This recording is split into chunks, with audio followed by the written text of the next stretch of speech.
Hello friends, today we'll discuss about our topic carbohydrate. Carbohydrate यह BSc part second year की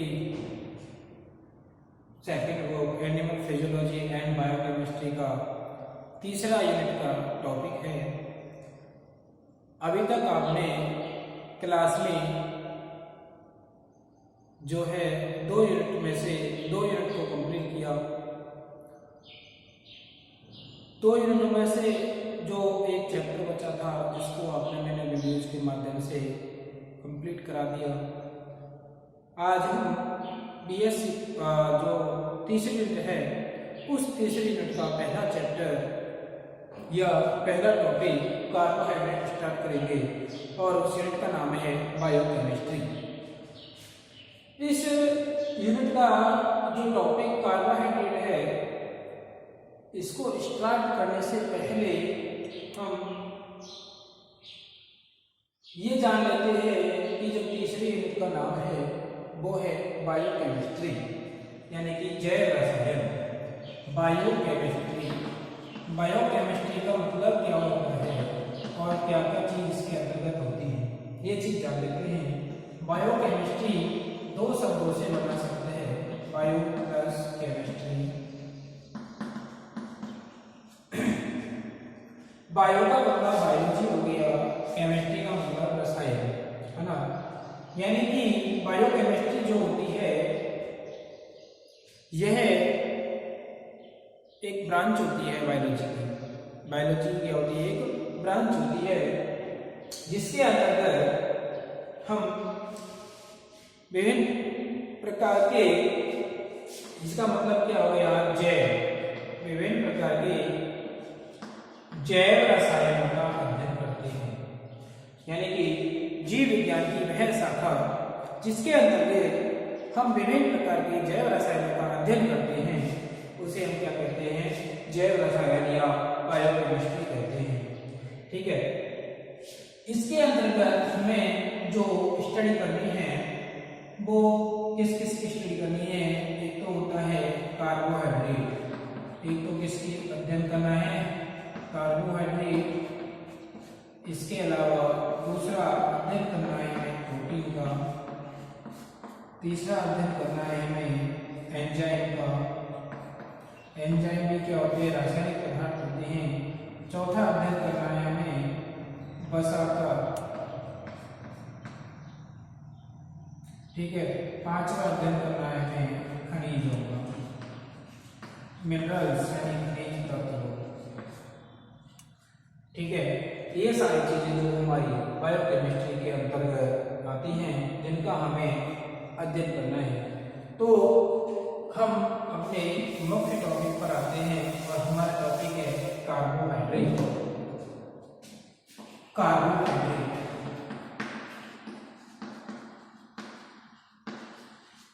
क्या होते हैं? कार्बोहाइड्रेट जैसा कि नाम से स्पष्ट है, 2 शब्द है इसमें, कार्ब प्लस हाइड्रेट, यानी कि कार्बन के हाइड्रेट। ठीक है। अब जो हाइड्रेट है यह हाइड्रेट हाइड्रोजन प्लस ऑक्सीजन से मिलकर बना होता है, जिसे हम क्या कहते हैं? हाइड्रेट कहते हैं। जिसमें हाइड्रेट का अनुपात 2:1 होता है। हाइड्रेट का अनुपात कितना होता है? 2:1 होता है, जिन्हें हम क्या कहते हैं? हाइड्रेट कहते हैं। और यह अनुपात किसके समान है? जल के समान ही होता है। इस तरह से जल का सूत्र क्या होता है? H2O, जिसका भी अनुपात क्या है? 2:1 है। ठीक इसी प्रकार से कार्बोहाइड्रेट्स का जो अनुपात होता है हाइड्रोजन और ऑक्सीजन का, वो 2:1 होता है। ठीक है। तो आगे चल के अगर इसकी डेफिनेशन देना चाहें तो इस हाइड्रेट के साथ क्या जुड़ा हुआ है? कार्बन जुड़ा हुआ है। तो हम परिभाषा आसानी से दे सकते हैं कि ऐसे यौगिक जो कार्बन, हाइड्रोजन और ऑक्सीजन से मिलकर बने होते हैं वो क्या कहलाते हैं? कार्बोहाइड्रेट कहलाते हैं। एक सामान्य परिभाषा क्या हो गई? ऐसे यौगिक जो कार्बन, हाइड्रोजन और ऑक्सीजन से मिलकर बने होते हैं क्या कहलाते हैं? कार्बोहाइड्रेट कहलाते हैं। ठीक है, जिनमें क्या होता है, समान रेशियो 2:1 का होता है हाइड्रोजन और ऑक्सीजन का। अगर इसको रासायनिक दृष्टि से देखा जाए कार्बोहाइड्रेट को, तो रासायनिक दृष्टि से ये कार्बोहाइड्रेट पॉलीहाइड्रोक्सी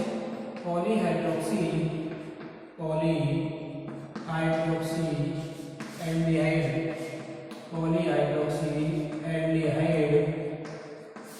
अथवा पॉलीहाइड्रोक्सी कीटोन के व्युत्पन्न होते हैं। अगर रासायनिक दृष्टि से देखा जाए तो कार्बोहाइड्रेट क्या होते हैं, पॉलीहाइड्रोक्सी एल्डिहाइड अथवा कीटोन के क्या होते हैं, व्युत्पन्न होते हैं। जैसे ये क्या है, CHO, ये क्या है, एल्डिहाइड का व्युत्पन्न है। इसी प्रकार ये जो है कीटोन का व्युत्पन्न है। ठीक है, तो इस प्रकार रासायनिक दृष्टि से देखा जाए तो कार्बोहाइड्रेट क्या होते हैं, पॉलीहाइड्रोक्सी एल्डिहाइड अथवा पॉलीहाइड्रोक्सी कीटोन के व्युत्पन्न होते हैं। यदि हम इसको लेकर के चलें तो कुछ इसके अपवाद आते हैं कार्बोहाइड्रेट्स के। जैसे यदि हम बात करें इसकी बात करें, फार्मिक अम्ल की बात करें, फार्मिक अम्ल की यदि हम बात करें तो इसका सूत्र क्या होता है, HCHO।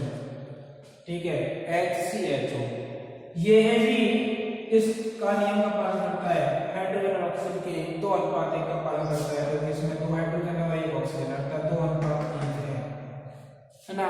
इसी तरह से एक और पदार्थ होता है जो होता है एसिटिक अम्ल। ठीक है, एसिटिक अम्ल में भी क्या होता है कि जैसे अगर इसका सूत्र लिखें CH3COOH, इसमें हाइड्रोजन कितने हो गए, 3 1 4 हो गए। ठीक है, कार्बन परमाणु कितने, 1 और 2, मतलब ऑक्सीजन कितने हैं, 2 हैं। ठीक है, और हाइड्रोजन कितने हैं, 4 हैं। तो यहाँ पे हाइड्रोजन कितने हैं, इसके अकॉर्डिंग 2 होने चाहिए। तो दुगना का मतलब ऑक्सीजन के 2 हैं तो 4 हाइड्रोजन है और 2 ऑक्सीजन है। ये 2:1 के नियम का पालन करता है, परंतु ये क्या होते हैं, शर्करा नहीं होती हैं, केवल क्या है, ये यौगिक है, रासायनिक पदार्थ है। ठीक है, इसी तरह से यदि हम बात करें डीऑक्सीराइबोज की बात करें, और एक शर्करा होती है रेमिनोल शर्करा होती है। डीऑक्सीराइबोज शर्करा और डीहेमिनोल शर्करा में हाइड्रोजन और ऑक्सीजन का अनुपात 2:1 नहीं होता। किस केस में, डीऑक्सीराइबोज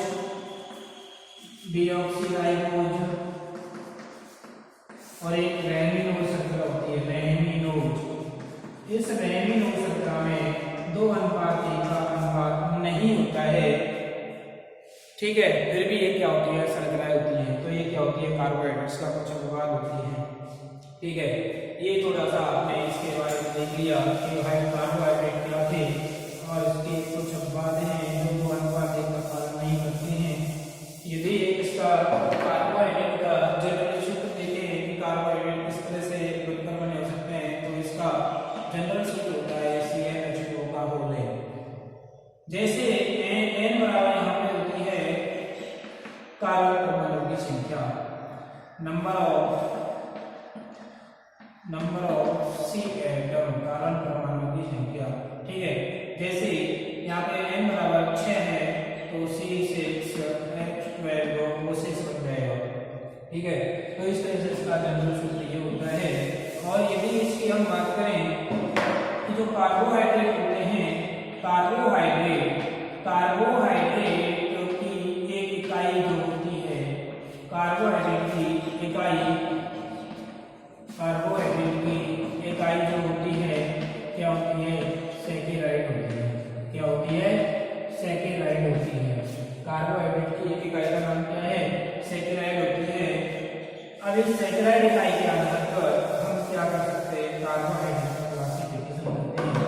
यदि इस सैकेराइड इकाई के आधार पर कार्बोहाइड्रेट का वर्गीकरण करें तो निम्न प्रकार का हो सकता है। तो हम कार्बोहाइड्रेट का वर्गीकरण करते हैं, कार्बोहाइड्रेट का वर्गीकरण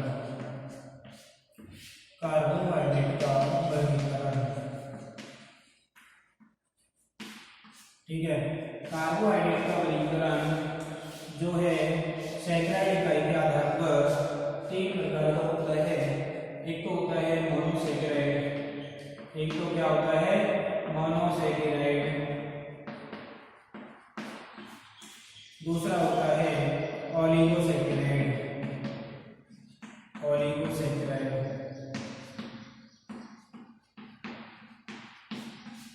ठीक है।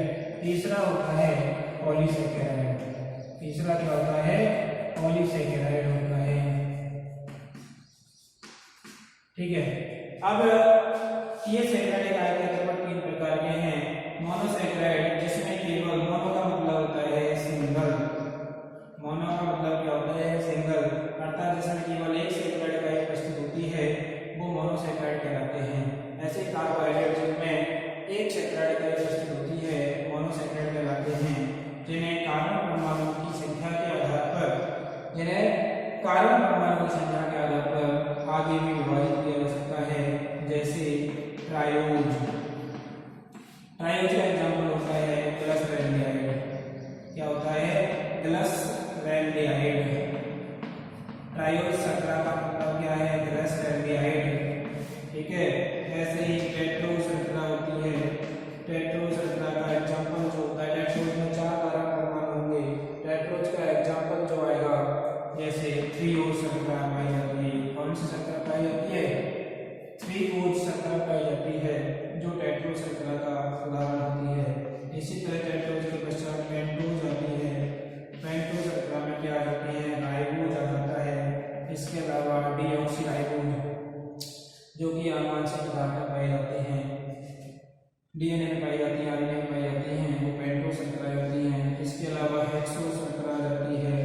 हेक्सो संकरा जैसे ग्लूकोज जिसमें कितने कार्बन परमाणु हैं 6, हेक्सो का मतलब 6, ग्लूकोज है, फ्रक्टोज है आदि ये कैसी संकरा होती हैं 6 कार्बन परमाणु वाली संख्या मोनोसैकेराइड संकरा होती है। ठीक है। ये तो थी मोनोसैकेराइड। इसी तरह से ओलिगोसैकेराइड, ओलिगो का मतलब होता है यहाँ पे सम यानी कि कुछ, यानी कि ऐसे कार्बोहाइड्रेट जिनमें कुछ सैकराइड इकाइयां उपस्थित होती हैं वो क्या कहलाते हैं ओलिगोसैकेराइड कहलाते हैं। और इनमें लगभग 2 से 10 तक सैकराइड इकाइयां उपस्थित होती हैं।